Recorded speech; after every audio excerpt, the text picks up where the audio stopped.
அனைவருக்கும் வணக்கம். நாம் இப்போ இந்த வீடியோவில் 11th ஸ்டாண்டர்ட் எக்கனாமிக்ஸில் chapter 1 introduction to micro economics அதில் முன்ன போன வீடியோவில் இன்ட்ரடக்ஷனை பற்றி பார்த்தோம். இந்த வீடியோவில் எக்கனாமிக்ஸ் இட்ஸ் மீனிங் அப்படிங்கிறத நம்ம இப்போ பார்க்க போகிறோம். The term or word economics comes from the ancient Greek oikonomikos. Oikos means households and nomos means management, custom or law. Thus the term economics means management of households. அதாவது economics அப்படிங்கிற word பார்த்திங்கன்னா ancient Greek word, பண்டைய கால கிரேக்க மொழிகளிலிருந்து வந்தது. ஓய்கனோமிக்கஸ் அப்படின்னு சொல்லலாம், இல்லை ஆய்கனோமிக்கஸ் அப்படின்னு சொல்லலாம். இதில் ரெண்டு காம்பினேஷன் ஆஃப் டூ வேர்ட்ஸ், அது ரெண்டு இருக்குது. அது என்ன அப்படின்னா, ஓய்கோஸ் அப்படிங்கிறது என்ன அப்படின்னா ஹவுஸ் ஹோல்ட்ஸ், அதாவது தமிழில் சொல்லணும்னா இல்லங்கள் அப்படின்னு சொல்லக்கூடியது. நோமோஸ் அப்படிங்கிறது மேனேஜ்மெண்ட், கஸ்டம் ஆர் லா, அதாவது தமிழில் நிர்வாகம், வழக்கம், விதி அப்படின்னு சொல்லிட்டு மீனிங் இருக்குது.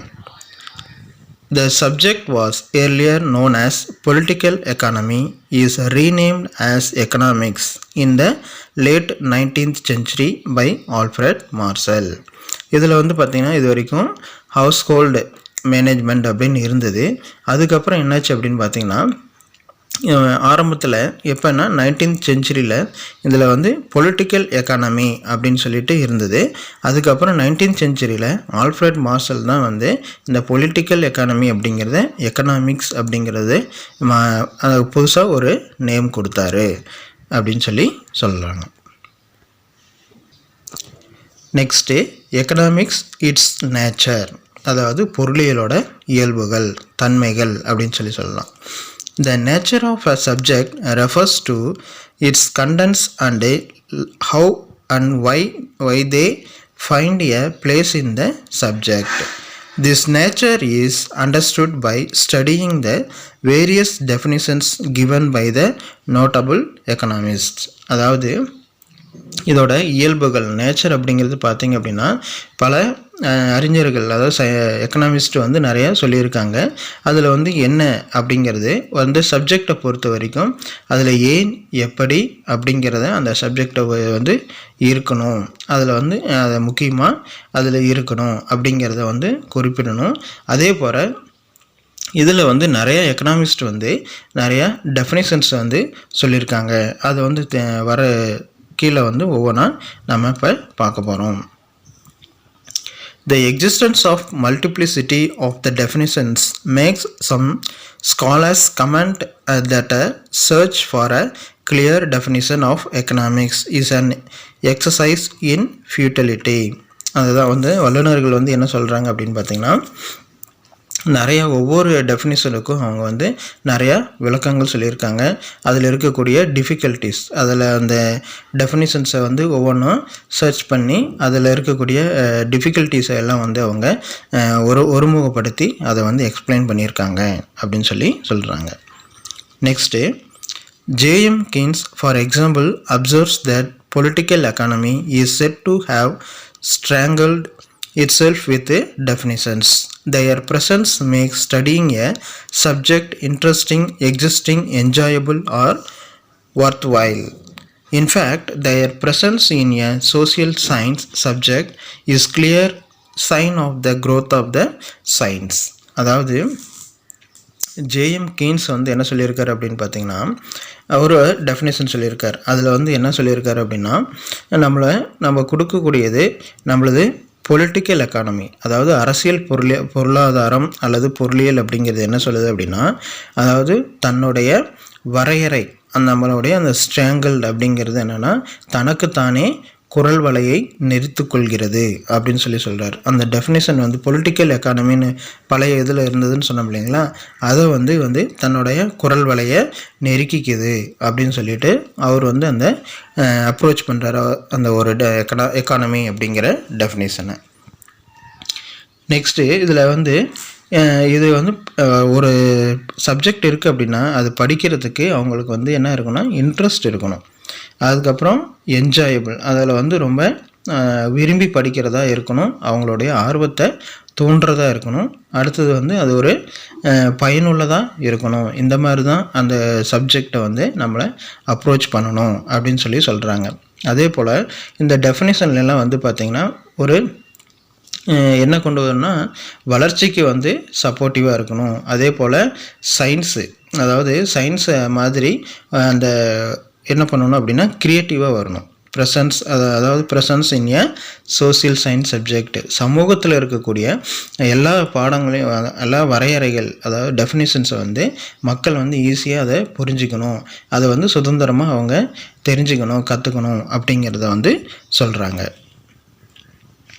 It indicates that there exists freedom for people associated with such as science to formulate fresh definitions. இதில் வந்து பார்த்திங்கன்னா சயின்ஸில் வந்து என்ன சொல்கிறாங்க அப்படின்னா அதில் வந்து நிறையா சான்சஸ் இருக்குது. அது அந்த டெஃபினிஷன்ஸில் வந்து ஒரு எக்ஸ்பெரிமெண்டலோடு இருக்குது. ஸோ அதே போல் நம்ம எக்கானமியும் வந்து ஒரு சயின்ஸோட ரிலேட்டிவாக இருக்கணும் அப்படின்னு சொல்லி சொல்கிறாங்க. These associates appreciate and make use of the opportunity afforded to them and come up with a plethora of definitions, saying the more the merrier. Each definition represents a unique generalization. அதாவது இதில் என்ன சொல்லியிருக்காங்க அப்படின்னு பார்த்தீங்கன்னா இந்த ஒவ்வொரு டெஃபினிஷனும் வந்து ஒவ்வொரு கருத்துக்களை வச்சுருக்கு. அதில் வந்து நமக்கு ஏராளமான டெஃபினிஷன்ஸ் இருக்குது. ஒவ்வொன்றும் வந்து நம்மளை வந்து என்ன பண்ணால் அதாவது கான்செப்டுவலாக தனித்துவமாக அமைஞ்சிருக்கணும். அதே போல் நம்மளுக்கு ஒவ்வொரு டெஃபினிஷனும் வந்து ஃபார்முலேட் ஃப்ரெஷ் டெஃபினிஷன், புதுசான கருத்துக்களை வரையறைகளை வந்து கொண்டு வந்துகிட்டே இருக்கணும். அப்போ அந்த சப்ஜெக்டை பற்றி படிக்கிறவங்க நிறையா டெஃபினிஷன்ஸை வந்து தெரிஞ்சுக்குவாங்க. அப்போ அவங்க தெரிஞ்சிக்கும் போது நிறையா அதில் புதுசான கருத்துக்களை தெரிஞ்சிக்கும் போது அவங்களுக்கு உற்சாகமாக இருக்கும் அப்படின்னு சொல்லி சொல்கிறாங்க.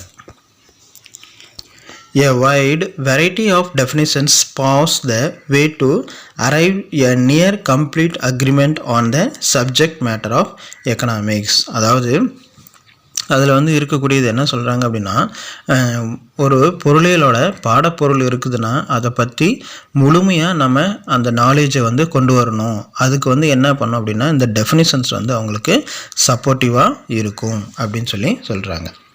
Next, a science grows stage by stage and at every stage its newer definition emerges and a concept associated with it receives some special emphasis.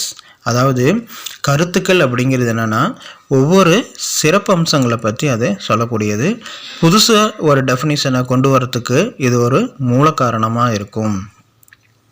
However, the study of a subject is made possible when it possesses its clear-cut definition and boundary.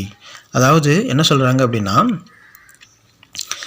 ஒவ்வொரு ஸ்டேஜ்லேயும் வந்து படிப்படியாக develop ஆகிக்கிட்டு வர்றது. அதே போல் ஒரு part of subject இருக்குது அப்படின்னா அதை வந்து நம்ம அந்த டெஃபினிஷன் வந்து தெளிவாக இருந்ததுன்னா அதுக்கு ஒரு ஸ்கோப் இருக்கும், அதுக்கு ஒரு ஆஃபர் இருக்கும்.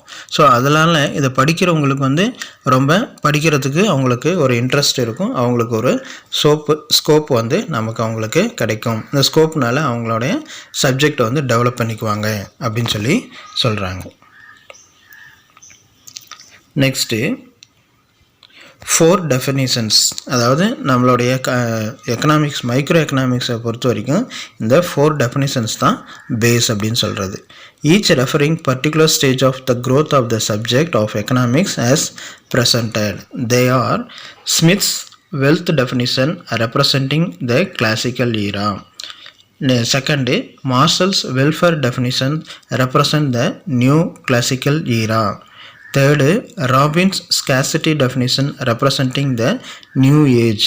And fourth, Samuelson growth definition representing the modern age. அதாவது ஃபஸ்ட்டு வந்து ஸ்மித்தோட வெல்த் டெஃபினிஷன் அப்படிங்கிறது என்னென்னா தொன்மை காலம், அதாவது கிளாசிக்கல் ஈரா அப்படிங்கிறது தொன்மை காலம். அதில் வந்து ஆடம் ஸ்மித்தோடது செல்வ இலக்கணம். வெல்த் டெஃபினிஷன் அப்படிங்கிறது என்னென்னா செல்வ இலக்கணம் அப்படின்னு சொல்கிறது. செகண்டு மார்ஷல் வந்து பார்த்திங்கன்னா வெல்ஃபேர் டெஃபினிஷன், இது ஒரு நல இலக்கணம் அப்படின்னு சொல்லக்கூடியது. இதோட காலம் அப்படிங்கிறது நியூ கிளாசிக்கல் ஈரா அப்படிங்கிறது புதிய தொன்மை காலம் அப்படின்னு சொல்லக்கூடியது.